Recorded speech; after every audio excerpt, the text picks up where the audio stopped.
All right, we're live. Tapping Birdie, Farmers Insurance Open. Got a special guest. We got Jeff Feinberg on the line. We got a new background for the pod, so big night for TIB. But I'm glad to be joined by Jeff, who's a legend in the industry, and I know he fancies this event. So I'm excited for tonight, Jeff. How are you? That's too kind. I don't know that anyone would refer to me as a legend. I just want to retweet this out right now, so don't. I'm sorry for looking down, but I'm doing well, Brian. Thank you for having me on. Torrey Pines week. Most weeks, like you, I am sort of checking out what that field looks like on Friday, but Yeah. in just sort of my haze and like just taking a little like time out from just the life and internet, I guess you could say. I didn't see the field on Friday, so I was kind of taken aback by Yeah. how I don't know, it felt underwhelming, even with John Rahm and Justin Thomas and those guys here. It felt underwhelming. So that was my first reaction, but I'm always excited for Torrey Pines. Yeah, no, I think it's a good event, and I think when we get to these courses that we've seen a lot and that are more difficult, it's a little bit easier to kind of handicap and pick the winner. But I'm a little upset that I planned this during our NHL teams facing off currently. We got the Isles playing the Maple Leafs tonight. The Isles are absolutely horrible. They're probably the team that I care about the most in all of sports, and they've just been pitiful to watch. Maple Leafs have been on an absolute tear. I would be loved to watching the game, but with the Wednesday to Saturday, we got to be on the horn. So, do you normally watch Maple Leafs games like during the week? Like, where is your fandom for them? It's probably the healthiest relationship I have in my life. I cheer for them. I want them to win. My emotional investment is at zero. Okay. Uh, I used to be obsessed, almost equal to the Chargers. And somewhere along the line, I was like, I can't. Almost when I started getting really deep into golf, I was like, I just can't care this much about so many things. So I like the Leafs. I'm always cheering for them. I'll never see that jersey and not want good things to happen. But when they lose, I'm like, they lost, and I can find humor in it. And I wish my relationship with like the Chargers or Blue Jays was like that. I know all those teams just bring heartache and whatever, but yeah, so go Leafs, but I honestly could care less if they lose game 38 of the season. Like, it's irrelevant to me. Okay. So, but once the postseason rolls around, you're ready for them to lose in dramatic fashion in the first Yeah, round, and it's no skin off your back. Like, you're all good if they lose. Like, it's I okay. want them to win, but it's gotten to the point, Brian, where I can sort of find humor in how like Yeah. insane the people around me are acting. And I mean my best friends, I mean like uncles, cousins, like I get it. I just choose to give that energy to a different sports failures, and maybe we'll get whatever. I don't want to talk about that, but yeah, I go Leafs, but I don't care. And when they lose, Yeah, because yeah, whatever. no offense, but Canadian, like, I don't want to be an American centric viewer or anything, but like, Canadians have a lot less to root for. They have a lot less teams to kind of decide on. They don't have multiple sports in their city, so their hockey team, Toronto being like the most popular city in like that, there are a lot of Leaf fans, like, it is their absolute life, die hard, like, Yeah, hard for Americans to we're like relate the to. Cubs or like Red Sox pre-winning their title. It's Yeah. that sort of fever pitch. And now that friends of mine, like, our necks were closer to 40 than any other number, you start to realize like you actually might die without seeing them win. And when you're 13 and people say that to you, you kind of like laugh at them. You're like, that happened to you. Not going to happen to me. But once you sort of start flirting with 40, it's like, holy shit. Like, that feels more real than ever. That might die Yeah. without seeing them ever win, which sucks. But hey, we're all fans. If you're a fan of shitty teams or teams that don't win, the ecosystem needs us. They need Yeah, us for need teams it. that have their greatness, that never go away, that or have their moments of, magic.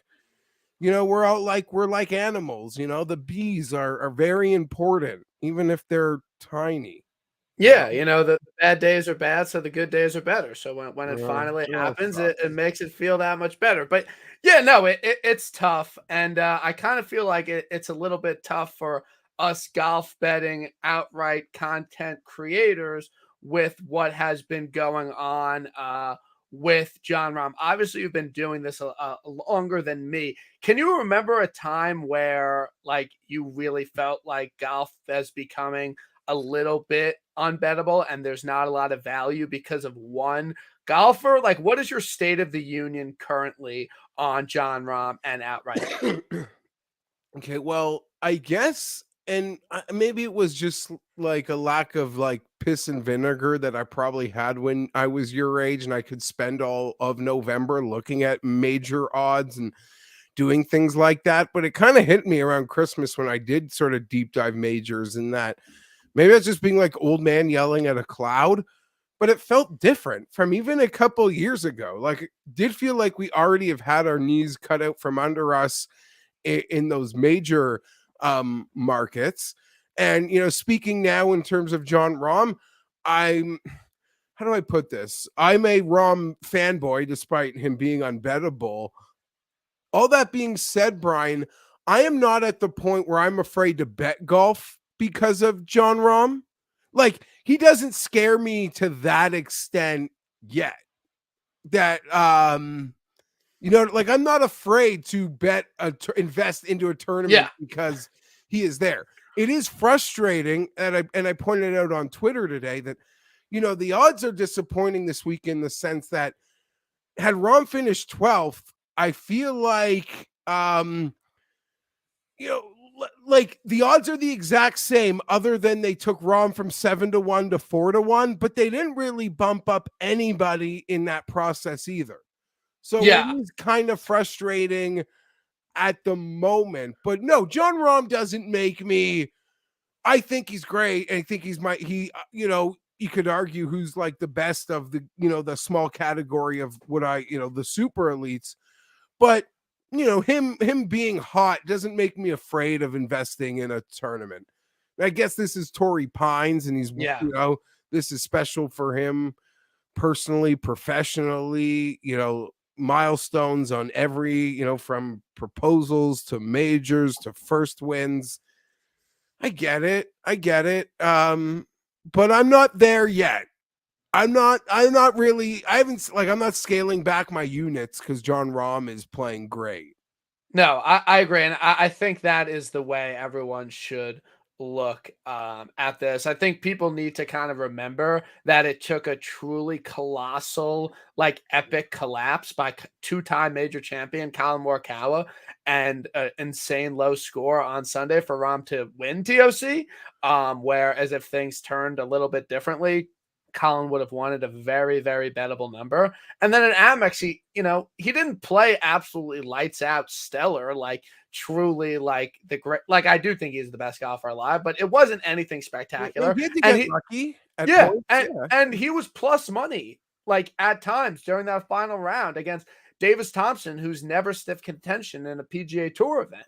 I'm not discrediting his wins. Obviously, it's very hard to win on tour, but it's not like he went out and won both events by like 7 shots. And like I'm not ready to give up just yet. And I really don't think he is going to win this week, even though it is truly a perfect course for him. Obviously, it's been unbelievable for him in the past. He finished his floor is like T8 this week, but I think we're going to get another winner. But I do agree that the odds aren't really reflective of him being 4.5 to 1. Like, it's just not, and it's not right. I don't know why that is. I would think that sports books like have a percentage of hold that they could have. And again, I don't operate a sports book. I don't know how this exactly goes, but I would assume that their hold on this event would be like a lot higher given Rahm at 4-1 and all these guys sub 20. But again, not an expert on that. It's also, like I said, I'm not afraid to bet the tournament because Rahm is there. There's also no way in the world I would ever want to bet John Rahm at these 410, 450, Yeah. whatever the number is. So yeah, yeah. So there's no way you could I could bet him, but I'm not afraid to lose money on Torrey Pines because John Rahm No. is playing really, really well. And No. Yeah. yeah, and he hasn't Like, burned me yet. yeah. So we'll see. And I'm enjoying his wins, but maybe when it comes at the cost of like my bet finishing T2, I'm not going to enjoy Yeah. his current Yeah, like when he domination. runs down Willie Z on Sunday, and That like will piss me off. that would, Yeah, I'll be pretty upset if that happens. You know, the kind of, because he's been great, and like he's been unbelievable, and I think he's really kind of stepping up in terms of just like his PGA Tour like involvement, like his social like involvement. Like I thought his podcast with No Laying Up was really, really yeah. good. He's extremely thoughtful, and he's kind of a hard man to dislike, other than the fact that he keeps winning golf tournaments at extremely low numbers. And every week, all we do is go on shows and try and pick outrights. Like, other than that, I have no beef with the man.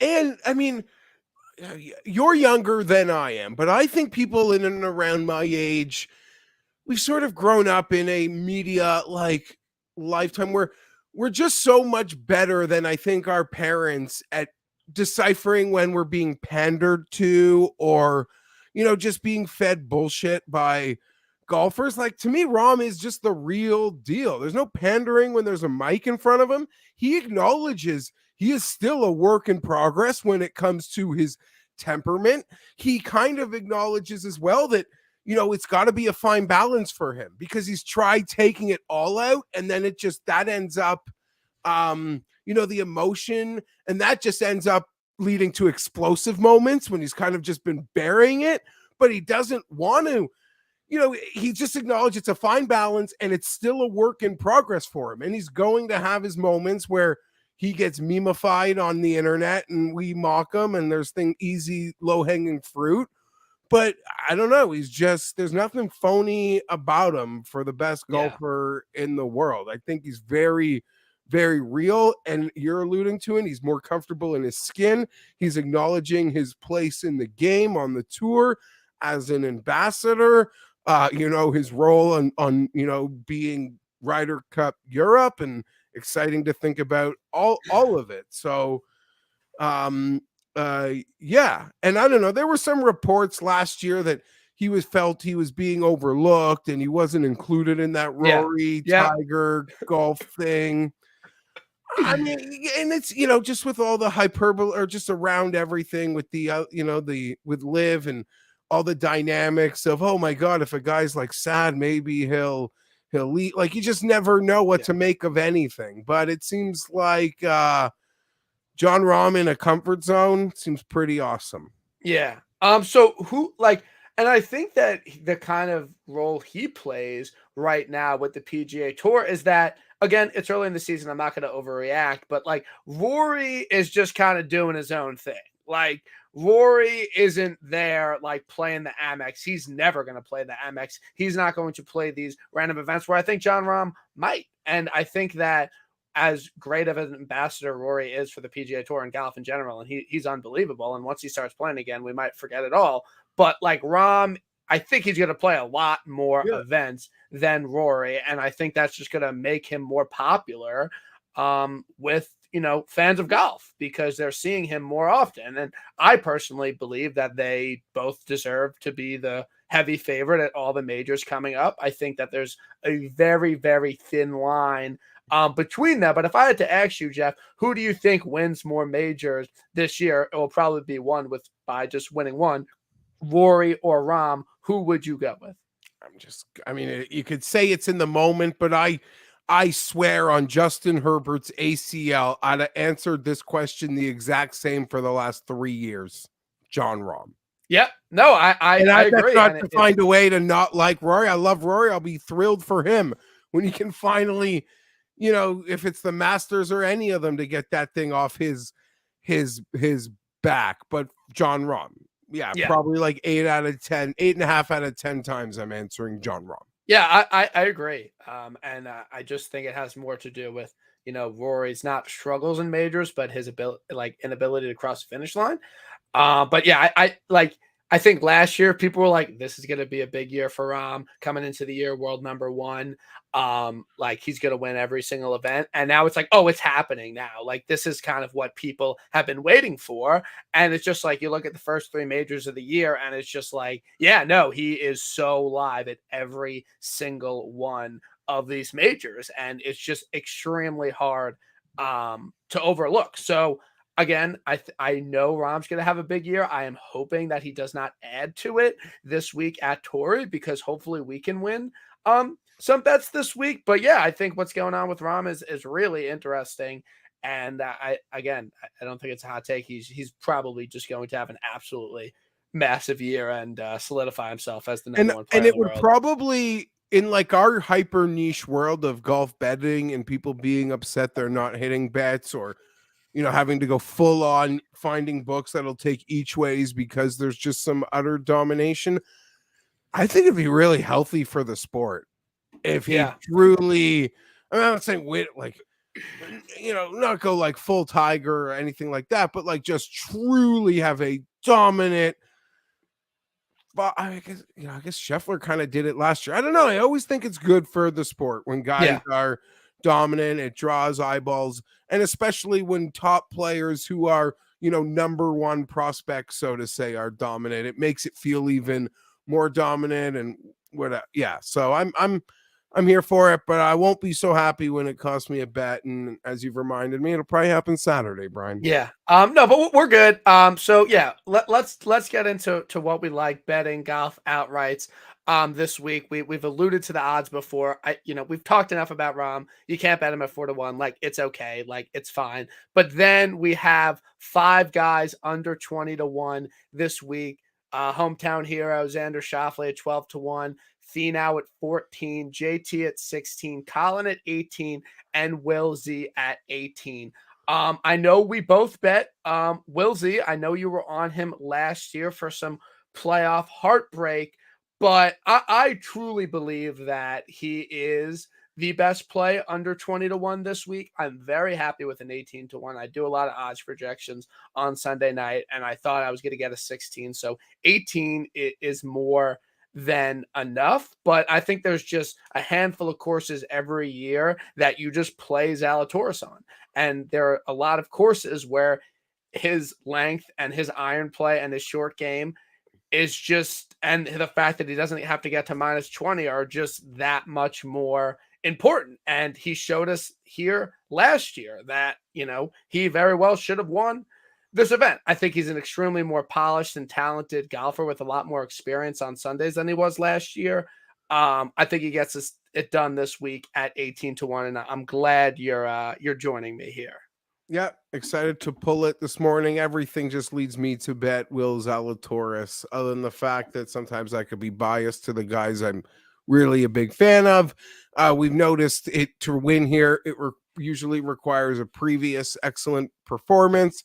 He's got the seventh the year before last year, Yep. almost equally as impressive just based on where he was in his career. This seems to be a great place for him. Seventh and a second.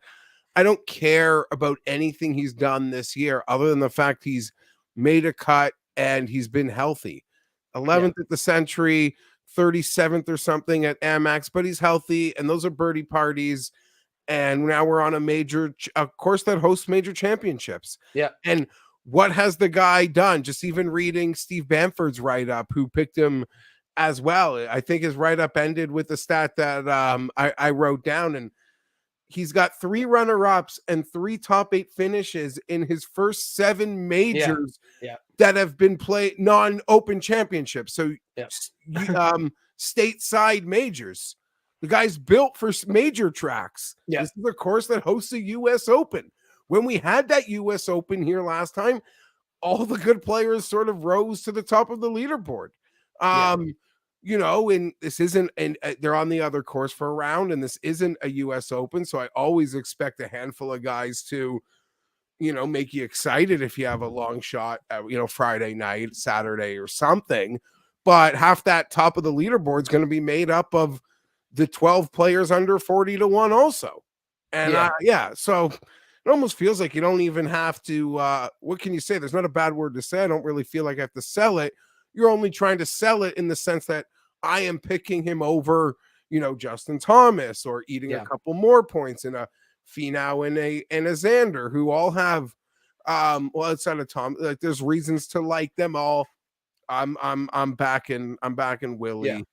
Backing Willie, yeah. Like, I think he's equally as good of a course fit as Xander and Tony, and he's 4 points, 6 points higher than that. Like, you just take the better number. And I'm love Will Z.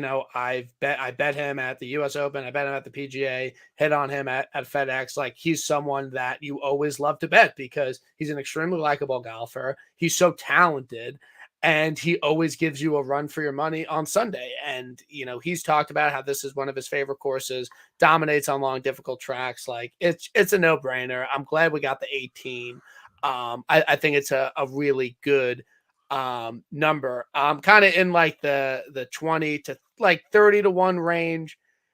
It's tough. I mean, I think everyone wants to make fun of the Jason Day number at 25-1. He was literally 80-1 here last year, and I don't really think that much has changed. So to have that drastic of a shift is kind of a lot. I'm gobsmacked by it. I'm gobsmacked, and I like Jason Day. To say this almost makes me come off as like being anti-Day. No, I want all these guys to be healthy, play great, challenge this new generation, for lack of, for having to steal like a mid-90s WWF term, challenge this new generation. That's when golf is almost the most fun, when you have like the greats of the past head to head with, I don't even want to say the past, but you know what I mean? Yeah. The greats of a little bit of yesterday battling head to head with the rising stars of today, in a sport where,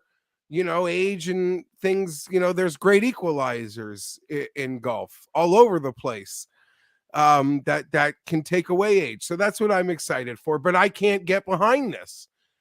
I can bet him at 20 on, we're not beholden to mention or not mention books. Like, I'm seeing on 365 days 22, Im is 24. On what planet? Yeah, like I don't. That's crazy to me. So no, if he wins, great. Happy for him. It'll be fun. I'm not going to be, I shouldn't say I won't be jealous of a guy hitting a 25-1 winner, but I'll be jealous for a brief period of time. Yeah, and then know that you would never get a or something. Yeah. So you've been betting on golf for a while. Have you had success at Torrey? Have you hit winners here before? Kind of like since you've been betting on golf? I hit the Patrick Reed a couple years ago. That was fun. Playoff loss with Noren. That I always like to, for a guy that's still hasn't won on the PGA Tour. That was like his third ever start almost on the PGA. So was Noren like kind of like your Fleetwood before Fleetwood a little bit? I don't know. I like them all. No, I don't really know. Noren, that year he won like 7 times in Europe. I won a lot of money. So I have no problem throwing bombs at Noren, although it seems like, I don't know, his numbers are getting, we haven't seen him yet, but if last year's any indication, the numbers won't really be high anymore. But no, I just great Torrey Pines memories. And I, no secret, I, do a lot of things in San Diego often. So I love it there. So I have a bias towards this course, and I don't really care for the, between my bias to the region and the Tiger Woods, like highlights. Nah, you can't. This place, you can't talk it down to me. Yeah, like, I mean, I get the arguments, but I don't care. They just like go in one ear and out the other.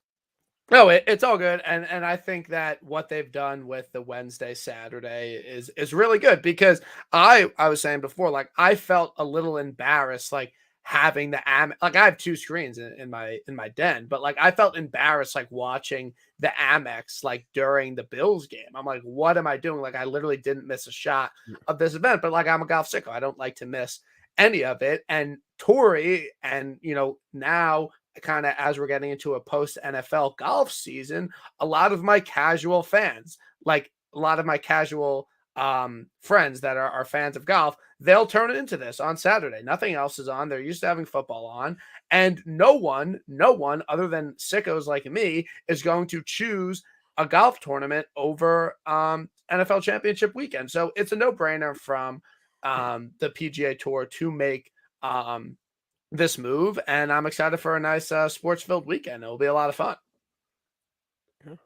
I back it. I like it. The starting Wednesday, I don't know about like most people, for even forgetting the tinkering, not tinkering. By Wednesday, I do podcasts Monday mornings with Mayo. So by Wednesday, like I'm just so ready for the tournament to have already started. So yeah, I like this. If more events wanted to do it, I don't find it that weird. So last time you were on my pod, it was the Wells Fargo at Potomac, and we started out the show by saying how kind of everyone in the field is not a proven winner, and there wasn't a lot of win equity at the board. And you said, the only guy that really has win equity is Max Homa. Neither of us bet him, and he went on to win that event. I saw it in person.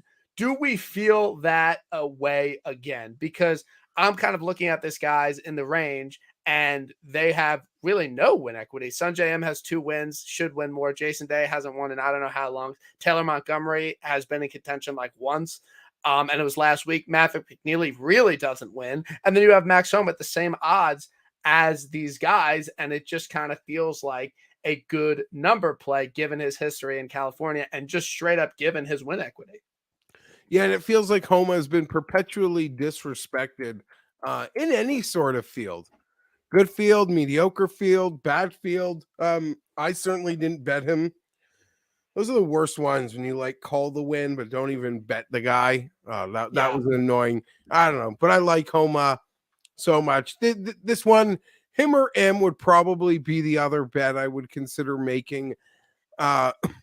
Here, I've yet to bet either of them. Will Z remains the only bet I've made under 30-1. So what I saw you tweet out the Taylor Montgomery thing before. I agree with you. It feels reminiscent of Zal because Montgomery 12th place finish here a year ago when he was much less known, much less polished, much less experienced. And it seems like he's due to contend here this week because of his history here in much worse form. And this guy is literally a top 15 machine, and he had his first taste of contention last week. So again, the number isn't great, but I think that you just kind of have to deal with it. You're not in at 30, but you would be possibly in at 35, 40 maybe. Oh, see, that's like the worst, right? Like if I had to write a manifesto, Brian, of things like be like, don't get caught up in those points. Like sometimes I say, it's sort of the same as I wanted to bet a guy, he was 40, now he's 35 or 33 because someone like really popular tipped him and I missed it. Maybe you could have that argument about Maverick McNeely in a moment because I'm seeing him at 33. And when I was talking him up this morning and not betting him, he was 45. And now I'm almost like not going to bet it out of spite. But when that player wins, no one is like making fun of the guy who got it at 35 and say, you got a shit number, bro. Like, look at my 45. No, you're like, good. Like, oh, I got this a bit earlier, but great hit. And then the reverse of that, I mean, for me to say I would for sure have already bet Montgomery at 40. For sure. For sure. Off of how he played last week, and of course we can all agree, just seems like the ideal Montgomery course fit, a way better skill set course fit than last week. I would for sure have already made that bet, and I could see it now at an enhanced on 365 at 32. How is that enhanced? That is not enhanced. Yeah, I know, right? Like, come on. Like that should be. But you are. it's like, oh my God, like we're gonna nickel and dime over these points. Like you like the guy, bet the guy. Yeah, I'm between Homa and Montgomery. I don't know who to pick. I feel like I would feel really stupid if I picked Montgomery and Homa won. Yeah, well, when you But gotta do this for like 50 weeks in a row, Brian, how do I put this? This will sound really dumb to the methodical folk because they have that willpower, and they are methodical. They don't bet TV games, or there's even playoff games they laid off because the number was too sharp. Not mocking them, I'm just not them. I like yeah, to consider myself a sophisticated square, and that yeah, I like to see what the sharp guys are doing, and I take in the content, but I still like make too many degenerate, primetime game muck bets to ever say like I'm a sharp. Like, no. Sharps take care of their units, are way more methodical with that, Brian. But you're gonna do this for 50 weeks. There's a price of peace of mind. It's worth something. And I know exactly what you mean when you say how dumb you would feel to bet Taylor Montgomery instead of Max Homa. And then Homa is like content. Even Homa like in contention on Friday. You'd yeah, be like, I am the dumbest yeah. SOB alive. Like those are the worst ones. It's kind again, I don't believe you should do this for all of your bets, but a lot of it, in my opinion, is you bet what you would regret less. Like, I think that's always a good thing in life. If you're ever stuck between a decision, what would you regret more? No, what would you regret more? Like, What will I hate myself less yes. for on Sunday night? Yes, exactly. So I feel like you can't put a price on that Peace of mind. sometimes. But again, I think they're both good plays. I personally haven't made a decision. I'm not gonna come. I haven't made a decision. I don't know. But did you hop on the juicy decky number? I'm staring at it right now. And as somebody that I've kind of mentioned this a few times, I mentioned it Century. Like if that Hideki number, which I think was 50, is a sign of what full field, strong field, quality event Hideki numbers are going to be this year, I'm going to probably lose a lot of money on Hideki. So I'll probably Yeah. bet that before we go to bed. 45-1. It's unfortunate that you're almost like banking on, I don't want to say a ceiling week from the driver. That does suck. That does suck. The driver's been inconsistent. Yes. But at 45-1 against this field with how much this course, at least in my life of following golf, how much this course feels like it works to everything Hideki can do for a chance to win. I'll make so many worse outright bets this year than the Hideki 45-1 loser. I'm almost certain I'm going to make tonight. Yeah, I mean, I was saying it to Andy before that, you play it, you bet enough good bets, you bet enough bets at good numbers, and eventually they come together and you hit them. And it's all about putting together the best bets you possibly can. And I don't think there's a single world in which a Masters champion should have higher odds than Maverick McNeely. I think Maverick McNeely's a fantastic golfer, but he hasn't won dick on the PGA Tour. And I don't really understand that. If there was more injury concern with Decky, like, okay, I understand, but he's played the last two events and been fine. But again, like in It's a week almost where books aren't really giving you much, it seems odd that they're giving you a 40 on Decky. you're 100% right on that. And this might sound ridiculous, but it's almost like at this point, you see like Hideki's driver stats are like a roulette wheel that's just hit black like 15 times in a row. And you're walking through the casino and you're like, nah, no.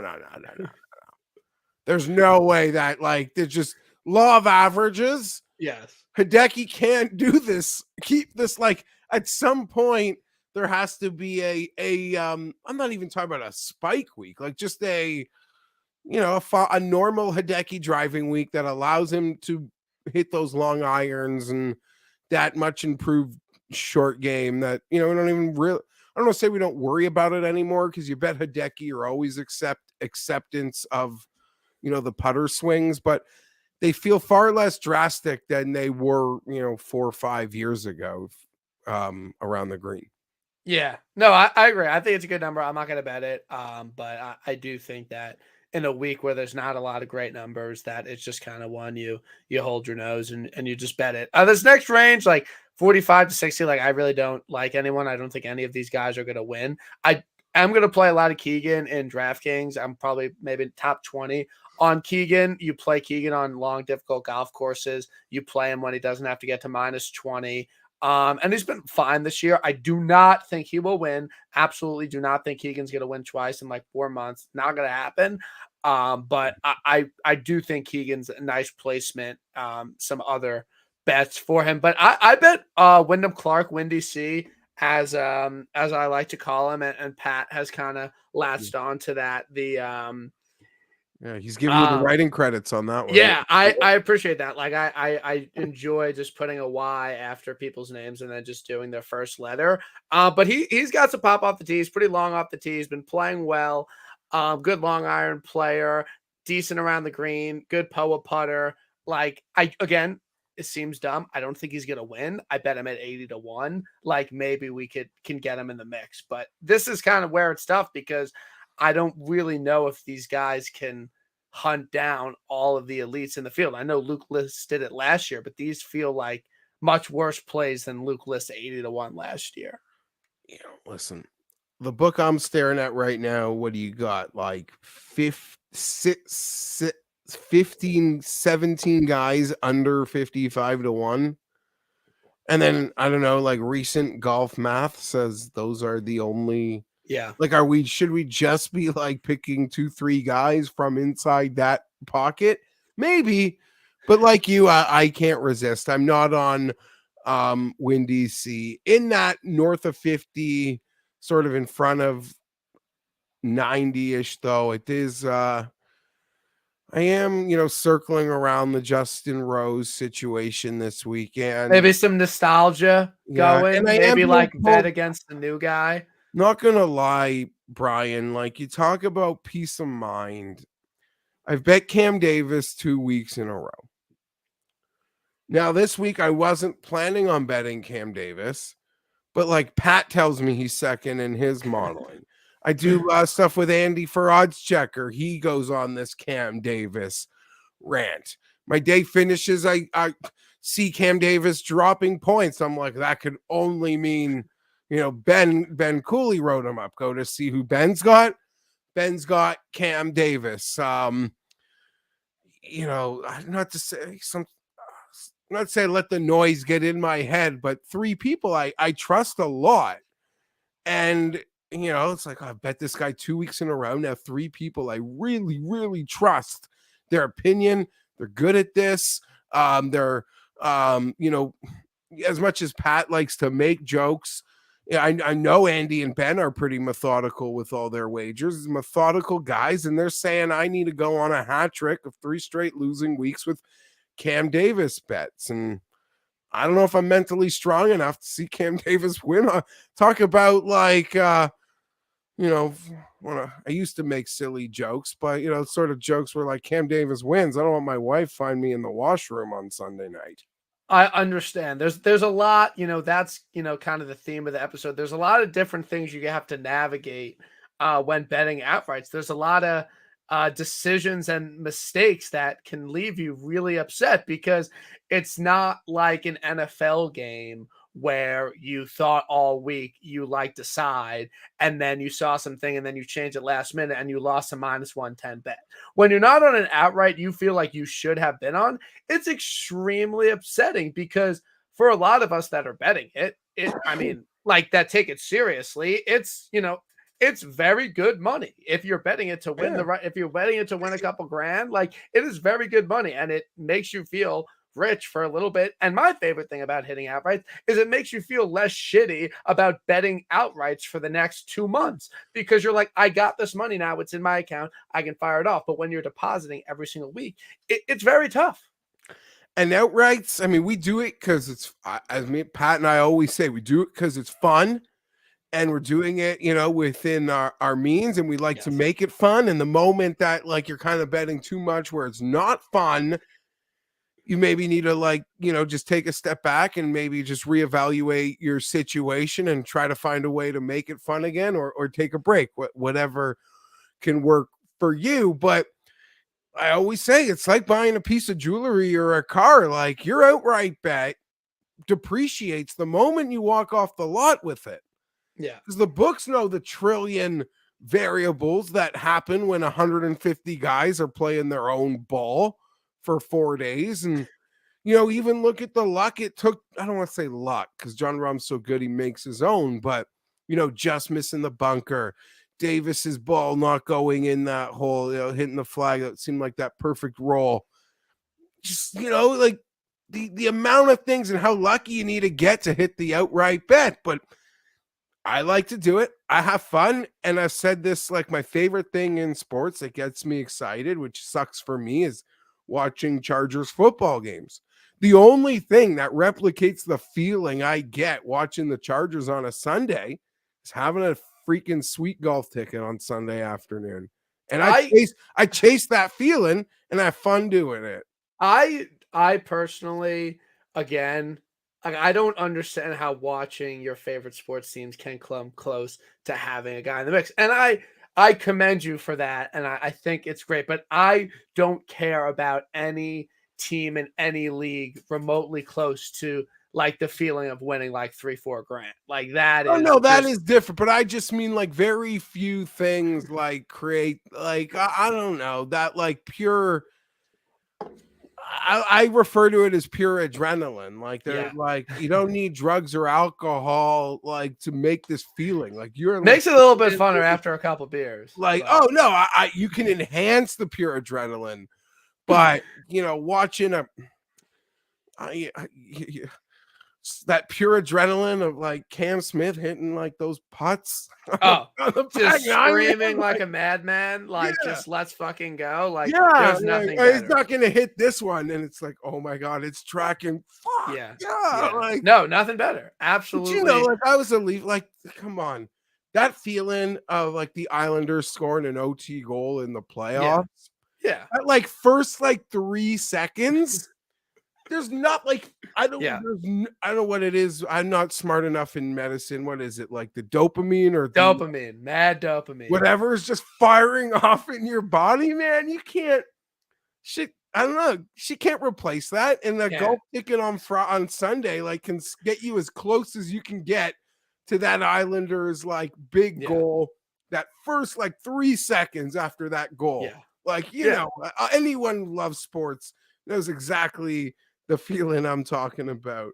Yeah, and then when you lose a real heartbreaker, you're just like, the losses never feel as good as the wins, and that sucks. That's just ever. You lose the guy that wins in the playoff never feels as good as doesn't feel as good as when you know what I'm saying. It doesn't. 100%. I have that problem. I don't think I'm the only one. And it sucks. You wish the wins could feel as good as the losses feel shit, but I think it's it's tough. And I had hated Buckley at the Sony, and it was Martin Luther King Monday, so I'm boozing all day, like watching, going crazy, friends over. And then he loses, and I'm like, I can't move for like a half an hour, just like 10 beers deep, just like, okay, like I really would like to be happy right now. But it's okay. We move on. We got to put out content for the next week. And we have that feeling with Will Z this week, because I do think it will happen. But a guy we both like and are just high on for the year, I don't know when he'll win, maybe one of those off events, but Dietrich is good. Like, Dietrich is good at golf, and 125 to 1. I don't blame anyone for taking it. I don't know when he will win, but I do think he's going to be an extremely consistent top 20 and DraftKings play for this season, because I believe he does have a lot of talent, and I think he'll get a win this year. Okay. So I'm very bullish on him. I have thrown it into the well plenty, and there's been plenty of heartbreak. I often call him European Finau just because there seems like there's no field strength. Like the really shitty events where he's like 18 to 1, he'll finish second. That like incredibly BMW or some supercharged field where he's like 60-1. He'll finish. He'll make you feel like your ticket's hot also. And I just hope, Brian, when he wins, it's like a big pants party when it is like an 80-1 and not a 20-1. And I feel like his talent can take home a big boy party. Like I 100%. Really do. And maybe I'm blinded worry by it, and I'm blinded by the losses, and I'm just enthralled with the chase of it. But yeah, I have this belief that he will pop, and it'll be a I'm not saying a major. I don't even know if I'll say elevated, but like not like a shitty one, and we'll catch a number. I'm down. I am a little bit worried that the Butterfield Bermuda was kind of his good chance because he kind of backed into it. And I know I bet it, you bet it, we all bet it on points bet. Like with me, we had a lot. That might have been it, but I'm hopeful with you. But the last long shot I'll talk about, and then we'll talk some NFL, some football. I bet Will Gordon 140-1. You can get him 125. I like that. He's long off the tee. He's definitely long off the tee. He plays well. He had a really good swing season, and he's gained like 6 strokes putting on these Poa greens 2 years ago. I don't know if he's going to win top 5, top 10 it, but I really think Will Gordon has a big week. He's probably my favorite long shot. I'm going to have to decide on a guy up top, but yeah, we got kind of an open card at the moment, but we got to make a decision at a certain point. So you want to talk some NFL? I'm always game to talk NFL. So last weekend, what team impressed you the most out of the teams that played? What team were you most impressed by that you were like? I mean, I think there's 2 clear answers, but I guess were you more impressed by the Bengals or the Eagles? Well, the Eagles was my like top bet, my super lock on the show. I wasn't surprised. I just sort of thought like the Giants bubble's probably going to burst here, and they were a big favorite and they dominated. I don't want to say surprise, but I have to say, just based on the road, it has to be the Bengals.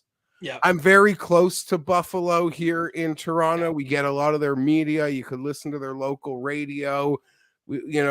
Anyone who likes football probably has family friends who love the Bills. So we're close to it. So I was rooting for them, I guess, is what I was trying to say. But that performance by the Bengals was one of the most dominant big game performances by an underdog of like more than a field goal that I can recall in some time. From go, they just dominated. Everything they did, from every play, like the play design, the play execution, the play call, like perfect. That Bills never got in a rhythm. And I give credit to the Bengals for not allowing them into a rhythm. And I don't have the data, and my eyeballs could be lying to me, but I can't recall a game where, again, a team on the road by an underdog of that dominated first down like the Bengals dominated first down. Yeah. It felt like they never had anything outside of 2nd and 4. Yeah. All day, or at least they just suffocated. They just literally suffocated the Buffalo Bills.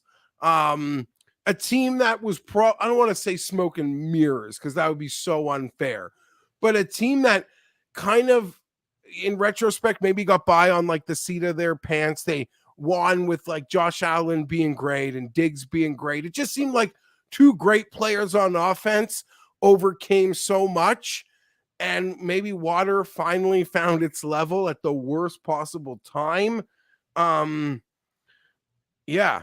And I'll be cheering for the Bengals now. Yeah. And that's not a hard decision, mainly because I don't know, like you're a fan of it. I'm not cheering for a division rival, even if I am their bitch. Yeah. I'm not cheering for them to get more rings, go to another Super Bowl. I don't like the fact that Joe Burrow is an AFC quarterback who is developing a Tom Brady-esque, like je ne sais quoi about him. And I don't even know if I use that word right, but it sounds fancy and it's Hundo, that French. worked. That worked. Like it just seems like he's got that, I don't know what the other word is. I don't know what the word is. So I'll just make the Brady comp, which is so unfair to Burrow, but he exudes a lot of that same shit that Brady exuded, and the shit flew downstream in the AFC, and teams like me and fans like I eat it. But yeah, I'm here. I'm cheering for the Bengals. Go Bengals. No, I agree. And I went to school in Buffalo. I went to UB, so I always support the Bills. I always want to see them play well. But I just never thought they had a lot of impressive wins to be like the Super Bowl favorite all year. They had that really good win against the Chiefs early in the year, but then they had a bunch of bad losses, lost to the Jets, lost that heartbreaker to the Vikings, and then just played a lot of really bad teams very close. And even the week before, they played the Bengals against the Dolphins. They just did not look that good. And I was kind of just waiting for this moment to happen. I bet the Bengals. I teased the Bengals. It's upsetting to see the Bills lose, but I think that one was kind of obvious in hindsight. So now we have some Mahomes injury concerns. People don't know if he's going to play, and the Bengals have become a favorite. They've become a 1-point favorite over the Chiefs. The Bengals have been an extremely profitable team against the spread. Joe Burrow's been extremely dominant in these primetime games, in these big playoff games. They obviously beat the Chiefs here last year. Do we just keep riding the Bengals and take the -1? Yeah. I mean, listen, it's now at the point where I'm betting who I want to win. Yes. Like it's the final four. Unless I like truly love a point spread so much, I'm betting the game. It's championship Sunday, watching it with buddies. I'm not betting it because I think the line is too sharp. I'm gonna bet it, and I'm gonna pick the team that I would prefer to see in the Super Bowl. That's not a methodical breakdown. But also at the same time, Mahomes won't be 100%, probably wouldn't even be 80%. And it'll be pretty crazy because we're just such in the moment as football fans. Like the conversation that probably could exist around Joe Burrow to go to 2 straight Super Bowls in the years in which he doesn't have a torn ACL, to do what he's done for the Bengals, to have beaten Mahomes 4 straight times. Like, not just myself, are we going to have to like redo the Mahomes like best player on planet Earth conversation? Because it feels you feel like an idiot if 3 months ago you're like, there's no a month. 3 weeks ago, you're like, Mahomes the best player on earth. Why do people even want to have a conversation? And then all of a sudden, we're going to have to be like, maybe Joe Burrow's the best player on earth? Or it's just like the Manning Brady thing. We're like, yeah, Mahomes probably more talented, naturally talented, but this Burrow guy is, just going to win more. And that's the Brady part of it, So, yeah. No, it's going to be an excellent game. I'm very, but I do hope that Mahomes is at full health. I don't want to see kind of the Bengals just run all over them. I think it'll be close. And then the Eagles over the Niners. Eagles -2.5. That's an easy play. I'm betting it. I cannot wait to be down a bunch of money on golf. Sunday comes around. We're doing a Hail Mary to not Venmo the bookie, and I'm just going to hammer the Eagles because I just thought they were way more impressive than the 49ers, who beat a Cowboys team that perpetually shits themselves in the playoffs. And the Cowboys had to make a lot of really dumb mistakes to lose and not cover that game. The Eagles, I just don't think they have any weak point in any of their any aspect of their team. I just think they're extremely well-rounded, and less than a field goal in a game that I think they could easily blow them out. Neutral field lines telling you it's even. I don't see that. Eagles, that's a pretty easy big bet for me. Come Sunday, are you rolling with Hurts, or you like the Niners? I haven't bet that one yet. I'm sort of like, I don't necessarily have a team that I want to win. Just Yeah. sort of, like I've already said, I'm just not cheering for a division rival to go to another Super Bowl. Like that's just not how my sports fandom works. I will say, when the Chiefs had yet to win a Super Bowl and hadn't been to any, I was cheering for them because I'm still a sports fan that, like, anyone who is I'll always kind of cheer for the downtrodden franchise on the up, right? In the same way, maybe it's now the Bengals, in the same way the Lions are good, in the same way, God willing, the Chargers ever got their moment. Think, okay, like people, okay, it's nice to see. Like people wouldn't hate it. So I have no allegiance in this game. I'm not running to bet the Eagles, although it does seem like everybody is. Yeah. So I'll just wait this one out. I obviously saw some like ones, 1.5s last night, but 2.5 wouldn't stop me.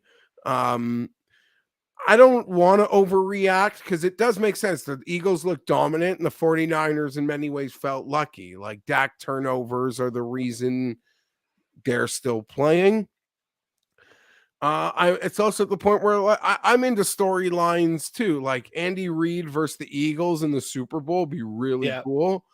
For oldies, well, I'm not that old, but for people even older than I, that famous Montana, drill versus the Bengals, the Sam White Bengals in the late '80s in a Super Bowl. I don't want to call that a revenge game, but yeah, that would be maybe a storyline.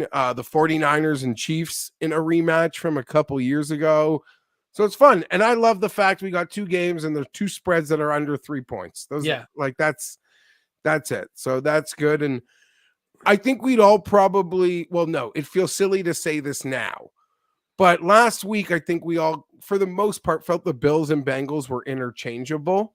Like, I feel like we have the 2 best teams in each conference, but if this was the Bills, I would have said that also. Yeah. Like the Bills and Bengals, like 2 days ago, felt like a tie. Anyone winning feels like fine and right.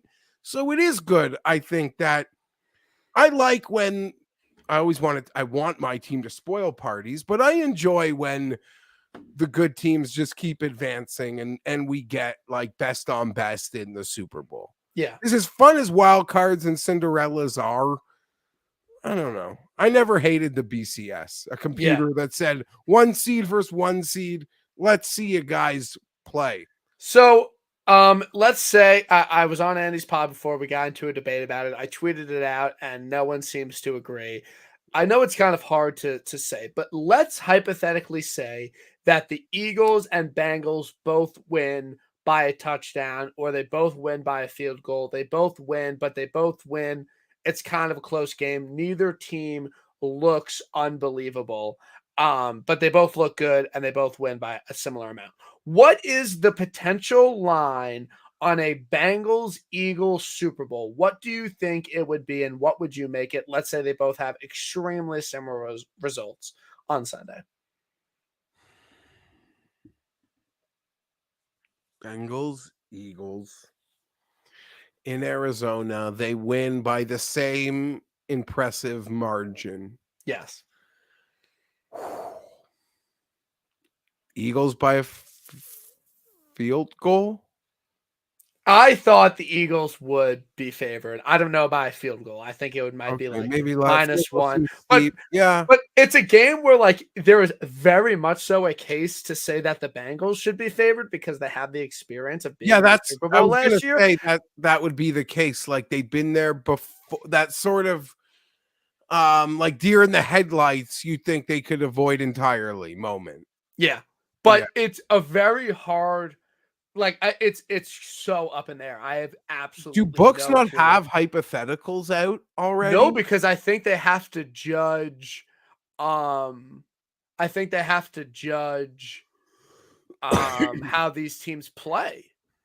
I guess Um, I wouldn't be shocked if someone's got the look ahead. the hypotheticals.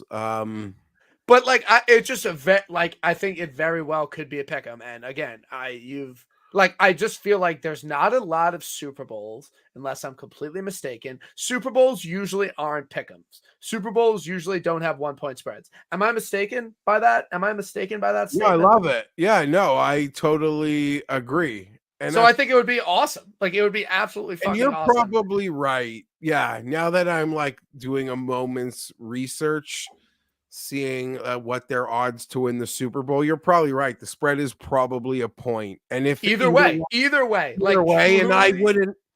I would just accept it and not be shocked. And I mean, it wouldn't have any bearing on who I would choose to bet. Yeah, I don't know. Yeah, I think that will be the Super Bowl matchup, Do and the I'm very Cowboys win curious. yesterday with Cooper Rush? No, absolutely not. I don't believe that is a thing. No, I don't think so. Um, no, They no. just might have called a more conservative game. Oh, Yeah, I don't I don't want know. to. The No, Cowboys that's just seem unfair. to blow it every single Yeah, that's game in the unfair. playoffs. That's not fair of me. I don't want to do that because that's ridiculous. The Cooper, yeah, that's stupid. I take that back. I take that back. I watched too much Talking Heads on TV today. Of Yeah. course. I mean, there's nothing better than that, truly. It's a great thing. But great TIB, Jeff. I really appreciate you coming on. I'm glad we could talk on a wide range of topics. I hope that we are both celebrating a nice Willie Z ticket on Saturday, roll it over into some NFL winners. And I think we got some good things coming our way. So I'm looking forward to it, Jeff. All the best, Brian. Always happy to throw down. All right, everyone have a good night. We'll see you next week.